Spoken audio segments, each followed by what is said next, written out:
Okay, if I'm reading this gas furnace, the serial number correctly, I think it was 1995. I'm gonna confirm that when I get back to my office because I have all the dates at my office for HVAC systems. So this thing, it's running fine. I just don't like that it's older and then there's a little bit of rust in the heat exchanger. So I'm gonna say let an HVAC contractor take a look at it. My gut feeling is it's probably gonna last a few more years if you want it to, but it's old and it's inefficient, and so it's gonna be on your to-do list eventually. And then also the evaporator for the AC system is up here. And I checked the differential air on that, and it was all good for the downstairs AC and the basement AC. I think it was like 50 degrees coming out when there was 67 or so going in. So that's a good, that's within the limits of what I look for. So all that looks good.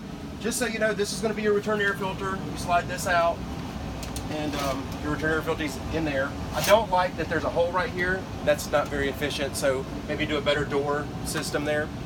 The electrical panel looked good.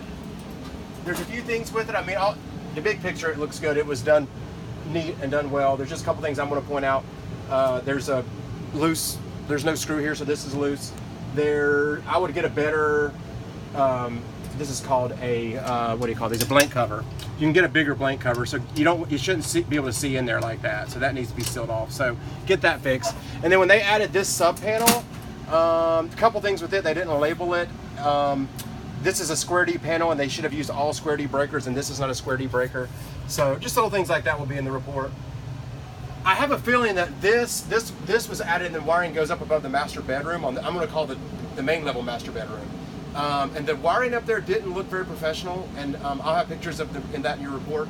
There was just a lot of open junction boxes. A lot of the wiring was just run without being secured and that kind of thing. So I'll put that in there and say let's have a licensed electrician fix that. Okay. These walls down here, I tested them all with my moisture meter. They were all dry. When we get on the other side, there's a little place where there's moisture coming in, but we'll talk about that when we get over there. These walls were all dead plumb. When I put my level on them, they were all dead plumb, so they haven't moved. So this room is in good shape. I feel really good about this. I didn't really see any other defects down here in this area. So also your water heater. I didn't see any other water heaters in this house. I've been looking, and so I've got a little bit more to do, but I'm gonna look and see if there's another one, because if this is the only water heater in this house, it's undersized. This is only a 38-gallon water heater. This house needs at least 2 of those, or like an 80-gallon water heater. So I'll put that in your report if I found out this is the only one. And then also this pipe right here should go all the way to the floor. That's an easy fix for any plumber or handyman, but definitely get that fixed. But otherwise, that water heater is in great shape. I didn't see any problems with it other than that. I just don't want that to be the only one for this house. Okay?